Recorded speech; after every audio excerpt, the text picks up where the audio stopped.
able to utilize the crossbow tank coming in from Kabuki when it comes down to it. Kufra needs to land that Tyrant's Rage and Revenge, and all these can actually be countered by Diggy's Time Journey. So timing is going to be of the essence here between Aura Fire as well as Bigatron Alpha. From the looks of it, Aura Fire will need to try and find opportunities to just burst down members from Bigatron Alpha, and if it doesn't work out, they have to kite back. Which is why I think your comment on the Matilda makes a bit more sense. But right now, if they go for a big fight, a big 5v5, that time journey will be a huge problem, especially because I think it enables Bigatron Alpha to just dive harder towards that backline as well. It will deny Kabuki the outplay potential as well here with the crossbow of Tang. So I think that will be a big test for Kabuki to try and overcome during the course of this game. Perhaps, Arashi, one of the reasons that they couldn't pick up the Matilda last minute was because Marky picked up the Melissa. That go away is going to be very difficult for Aura Fire to actually overcome when it comes down to it. But Talon's prediction here by Axe, very different flavors and colors, but Bigatron Alpha is going to be the choice here for Mirko. And Papulong, right? Both And of the main Papulong. casters. We're going for BTR. In Papulong, maybe we're thinking alike here, but so far from what I've seen, again, Wanwan versus Melissa is a pretty good lane for the Wanwan. Thing is, you gotta add that roamer, right? The roamer factors into this matchup. Diggy has so much more pressure than the Kufra. And if you combine Marky's poke with his second ability on this Melissa, with the Alarm Bomb, you're not really going to win out in this lane. Marky's going to have such a good time farming up. And if Marky gets farmed up to a point where he has 2 items, Kabuki's going to have a lot of trouble. It's kind of interesting that, like, initially I thought everyone has the same predictions because both the icons are red. And yeah, it's a bit of a good mix. But now Bigatron Alpha, they have the setup advantage. We did talk about the faster rotations, and now they have the better poke game with that Alarm Bomb already chunking High and Facehugger quite a bit. We'll see if Aura tries to go for this because Godiva is all the way in the bot side, but Bigatron, they don't jump on that opportunity just yet.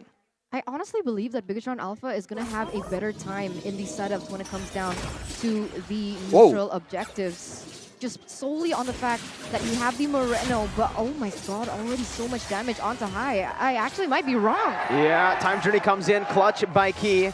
Sariza also popping that sprint, but Godiva comes in with a flicker to secure first blood in the enemy jungle. He does not care. He's not even going to get traded back. What a play from Godiva. Securing that kill will mean that Aura Fire have control of this turtle. Moreno popping in crossbow tank to Fluffy, who's able to zone Key away. Godiva again with the Tyrant's Revenge, able to bring the damage onto Moreno. He's putting the damage back in, but Fluffy's going to be able to secure the turtle. Times of Blaze popped in. It's going to be Max jumping in with a lot of damage, going for Fluffy. Oh my goodness, Max finds a kill with the help of Sariza. High jumping in again. Doesn't have the endless charge just yet. Both teams low, but BTR somehow come out on top. Remember, Max is on a killing spree emblem, so he really is going for that aggression, but oh my god! Aura High here. Oh, just what level is he on? Level 6 and already outputting so much damage, Arashi. It's kind of uncanny to see Aura High on the Amon because he seems to have a good mix of burst damage, but at the same time DPS. So you really have to be worried about long engagements as well as short engagements alike. Right now, Aura goes for the purple buff invade here, already pressuring Max away. Reverse time, bringing High back for the damage to come through. Times of Blaze popped in, dodging away from Tyrant's Rage, and look at Max dealing so much damage on the back lines. High, though, somehow finding a trade in that spot. Still, it is a roamer traded in for a jungler. BTR come out on top in that trade. Did you see the movement coming in from High, though? He was like a sliver of health. He nearly got taken down. He hid in the bush for a bit longer and was able to get that kill out. So very cold and calculated by Aura Fire, but of course Bigatron Alpha does have the better trade and a little bit of a gold lead. They do have the gold lead, and it feels like Aura Fire is a bit too aggressive. They can do that, but with the lack of crowd control available due to the Diggy, it does seem like a lot of these engagements really, in most circumstances, would be a lot cleaner for Aura Fire. It is getting denied a lot more as Kabuki here gets jumped on. Second ability popped in, getting out of that reverse time. And again, it just, it shows this matchup down below. Marky using that range, utilizing it very, very well. On top of that, he has finished up the Windtalker, so he's going to be able to clear the waves really fast. With the Alarm Bomb as well, Wanwan's just not having a good time in that lane. It's just so difficult right now because The 1-1 is just getting denied again and again. And he does have the corrosion side as well, but Bigatron, they're not the ones chasing forward. They're just content waiting in the back and poking and then going for the plays afterwards once Aura has done all the work on the neutral objective like now. Oh, they aren't able to get anything on the board though. Max didn't have the purple buff, so he just comes in to back off. BTR losing out in the second turtle as well. Aura Fire able to get the pressure onto it and even able to shove down below. Sorizo also in the top side here has to be a little bit more careful. When he went in for the team fight for the turtle, he didn't clear the lanes first. So Fluffy was actually able to have half damage onto that turret. And if that continues to progress, Aura Fire is going to have a very great time realizing that Fluffy likes to go in for those engages. And if he's able to clear out first, that just might be a disaster. Right now, Fluffy is actually holding up against Sorizo, but Sorizo seems to have more pressure in the lane as Hai comes in to change that fact, coming with the endless shards, actually taking him out. What? What? Okay. Arashi, item, damage, what? Okay. He has a genius one now. I'm not sure if he had it like during that fight, but that was an Esmeralda with an enchanted talisman. Wait. Was that paired up with the Dawning Light or not? No, I don't think so. It was just see the endless Dawning Light. shards taking him out just like that. Sorizo has a bit more physical defense considering he is going up against a Paquito. But wow, it was more than half HP on Sorizo. Just gets deleted. That's absolutely oh my goodness. I mean, None of us were ready for that. yeah, no, we had the same reactions. What? Like synchronized 3-man what? Because that's the only reaction you can have to that damage. It was what? 3 out of oh, I'm speechless. Like that was just so much damage on an Esmeralda this early on. Sure, he has the genius one, but you wouldn't expect that much damage. I think Sorizo was also synchronized with us. I think he said what too. He's probably confused as heck. How is an assassin able to one-shot, a tank fighter essentially from the Esmeralda? We'll have to see. This is what we talked about for Aura Fire. They can go for DPS, but they can go for burst. And in the situation where you can't really go for a drawn-out fight, having that kind of burst damage is just so important for Aura Fire. And we have seen that Hai can abuse that to its full potential. Max here is flying around, trying to see if he can make a play happen. But he has to be careful. Aura, they like to take advantage of that. He's going to be able to jump in, stealing it away, actually. Jumps in onto Fluffy. Time turn popped in by Keen. Now Moreno going in for the crossbow. Tag, but Godiva comes in for the Tyrant's Rage. Locking 2 in place as Kabuki comes in with the crossbow of Tang. Taking 2 kills over to Aura Fire. A kill, 2 kills traded in for 1, but the turtle was secured by BTR. So, in terms of worth, in terms of value, Arashi, who takes it there? I think, that's a weird question because I think it's somewhat even right here. Both teams want to be aggressive. Both teams have good late game heroes. Bigatron Alpha were able to get a turret in the bottom side as well because Moreno, he didn't come in because we talked about this, the difference in priorities and playstyles. So they get a turret off that, and Aura, despite getting 2 kills, they lose the turtle as well. So I think Bigatron Alpha essentially comes out on top there. This is just so uncanny to see because even without any anti-regen damage coming in from Aura Fire, they were able to put so much damage on the Esmeralda, and now that Dominance Ice has been taken down. Okay. Oh, but this time around, There how you much go. damage is going in? Yeah, I didn't put as many stacks in towards Sorizo, so the damage just was not there. But there you go, and that's the damage we expected. Players gold by Ube as gold though. It's still Hai and Kabuki on top. Wow, that's actually really interesting considering that again, BTR have been putting so much focus down below. He pop into the sprint, reverse time as well, bringing Godiva back from Moreno to Chunk, but he's actually gonna lose out on that one. Sorizo down below, using the falling sound when Fluffy goes for the knockout strike. Max might actually lose his life to the endless charge, but he is able to dodge away with the Tempest of Blades. Sandwiched by Hai and Fluffy. Able to get out. Rematch. See ya! Oh my god! Hai! No, you do not survive Hai's burst right now. He just finished his Divine Glaive as well, so that penetration is serious business. Sorizo wants none of it, he gets taken out, and this is the danger right now. Bigatron Alpha, at any point, if they walk into a bush, it doesn't take much for Aura Fire to be able to delete one man, and at that point, the time gene doesn't matter because they're not falling to crowd control, they are falling to just pure burst damage. And it sucks because Sorizo is supposed to be the sandbag for Bigatron Alpha. He's supposed to be the one to absorb that burst and that damage coming in from Aura Fire, but right now, it's just not possible. We can see that Aura Fire has the better engage on this floor, but Bigatron Alpha, they've got something to say about this. Max jumping over the time to Blaze, goes in, but look at the damage coming through. It's still Max winning out the retreat battle. That's gonna be the crossbow tank popped in. Kabuki doing the same thing right now. Doesn't decide to go for the pop. He did not get that last weakness point on Sorizo. Max is carrying BTR right now. And it reflects on their statistics. Remember their head-to-head? We saw that Bigatron Alpha was able to secure more objectives on the board. And man, a lot of that impact has definitely got to be by the retribution from Max. The retribution that we so doubted last season around. We did see that it got very, very close, so I think Hai was just pressured by the situation because, again, they need to take the short engagements as Marky just gets nuked. He gets to escape with his life for now, but in the later stages of the game, he might not be that lucky.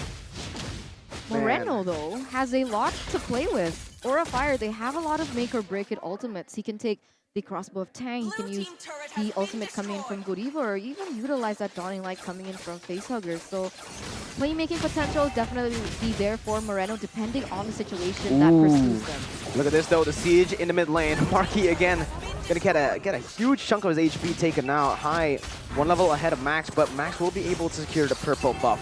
Now BTR, slowly but surely, actually taking back map control. And yeah, they've equalized in terms of the turret gold. I mean, the turret takes. The turret takes as well as the gold advantage in general. Down to 800 damage. Hai now walks into the bush, gets surprised, but ooh, it seems like both teams do not want to aggress right now. But that's the advantage that Hai has as well. That conceal the invisibility. It makes it very difficult for Bigatron Alpha to try and punish his aggression. He's free to try and attempt these plays and then walk out in relative security afterwards. And that's something that Bigatron Alpha, they have to try and punish a bit more. Right now, they're grouping up a lot more, and that's denying Aura Fire the pickoffs they've been able to get in the earlier stages of the game. There definitely is the setup game here happening because there are no objectives on the board. We can see that the waves in general both are still even. With 50 seconds left on the Lord, whoever is going to be able to get that better setup is going to win it out. But I gotta say, Aura Fire should not be the one to initiate it unless they want to bait out that time journey only. Yeah, that time journey is the weapon that Bigatron Alpha can use to actually win out in these team fights. But I do actually want to put your focus, the viewers, on towards Kabuki because early on, he was bullied by Marky and Key in that gold lane. Alarm bombs, the doll as well by Marky, abusing that range. But right now, we saw UBS Gold, player gold by UBS Gold just now. It was Kabuki and Hai. Take a look at the levels as well. He's level 14 compared to Marky's level 13 on a Melissa. It does show that outside of the lane, he does find a whole lot of success, the 1-1. And he's able to actually just rotate across the map, getting and funneling farm towards himself. He's going to hit level 15, just one more wave. Well, there you go. He's doing really, really well. And considering how tough it has been for him in that lane, he is able to share a bit of the income from the jungle because Hai has been getting a lot more income from farming heroes instead. That's an advantage that Aura has, and they're going for the Lord. Sneaky Lord take coming in. Max again winning out in the retreat battles as Moreno pops in the crossbow tank. Sorizo able to dash onto Fluffy using the Falling Star Moon, putting in the damage onto him. BTR, slowly but surely, playing it really, really well to actually come back in this game. Already building themselves up a 1.3 thousand gold lead. And with that, Arashi, Max's items, holy. He's going for a BOD next, Arashi. He's going full aggression. He wants to make sure that, I think later on, Facehugger will be the man in his sights. If he can get onto Facehugger, Xavier doesn't really have an easy time peeling away danger from himself. We'll see if the team can try and do something about that. Maybe Godiva will have to transition to being a safety measure instead. But for Kabuki, we talked about the 1-1 having a healthy amount of damage, Corrosion Scythe, a Demon Hunter Sword, as well as the Windtalker, and a Wind of Nature for good measure. He will have ways to outplay Max later on, but Key here gets jumped on. As the time journey, able to get out, reverse time bringing Godiva back from Marky to poke down. Moreno jumping in as well. Not really gonna commit just yet. They do have the waves to play with, but Aura Fire, very good micromanagement on to the Lord. Bigatron Alpha will be able to find a tier 2 down below and the mid lane tier 2. No, they don't. They don't go for the mid lane tier 2. So, in terms of value, not that massive for an enhanced Lord. Still, Aura Fire, good defense. Still a 2,000 group lead as well from the side of Bigatron Alpha, and you can see a respect item from Kabuki as well. He's actually opted to take the Athena shield. So, what is he afraid of here, Arashi? Well, he can. Moreno has a lot of options to try and dive on him, and if he gets the Dawning Light, perhaps that's a big utility tool. Later on in the game, the damage coming in from Key on the alarm bombs as well. There are several sources of magical damage on the side of Bigatron, so I think it's just a good safety measure. He needs to be healthy in these fights, otherwise Max, right? He can just take him out really, really fast. I think it's a great decision from the side of Kabuki. Facehugger is going to be scaled up pretty well, right? We haven't really seen Facehugger make that many plays, deal that much damage so far, but again, it comes down to the hero's power spike.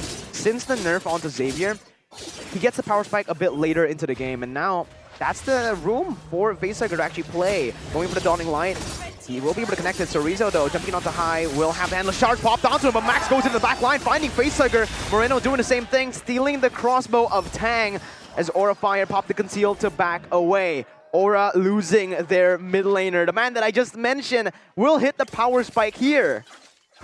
That is a danger when you have a backline member against a team with an assassin. Max is playing absolutely stellar right now, and Facehugger, he needs to respect the possibility that he'll just get jumped on. We saw the Godiva was making the aggressive play, so nobody was available to try and save his life. Xavier is absolutely immobile, and now Bigatron with the advantage. They want to pressure, they want to force Aura into a 5v4 fight, or get a free Lord instead. Here we go. Fluffy jumping in, Marquis popping the go away right now. Is asking me to Godiva, who is able to find a Tyrant's Revenge. Not much more. Fluffy taken low. Godiva going to get taken down by Sorizo. Retreat Battle High wins it here, but Fluffy is going to lose out on his immortality. Popped in right here. High trying to deal damage, but will be forced to back away.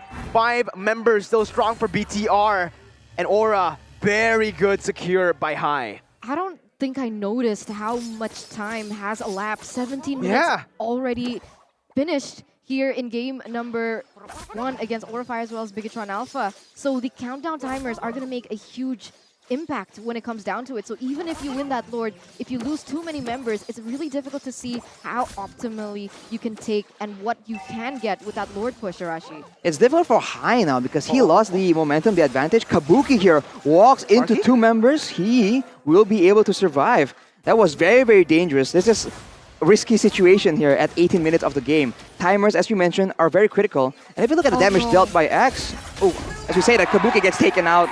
Wow. Yeah, I mean, if you take a look at the items just now, Arashi, Kabuki didn't have a Wind of Nature yet, yeah? I don't think he did. So, because he didn't have the Wind of Nature, that's the instant punish coming in. Oh, he does have the Wind of Nature. That was just Max. I guess Kabuki did not expect that damage. Is it on cooldown? I don't think so. What is he doing face checking anyway? He shouldn't be was doing face that. checking.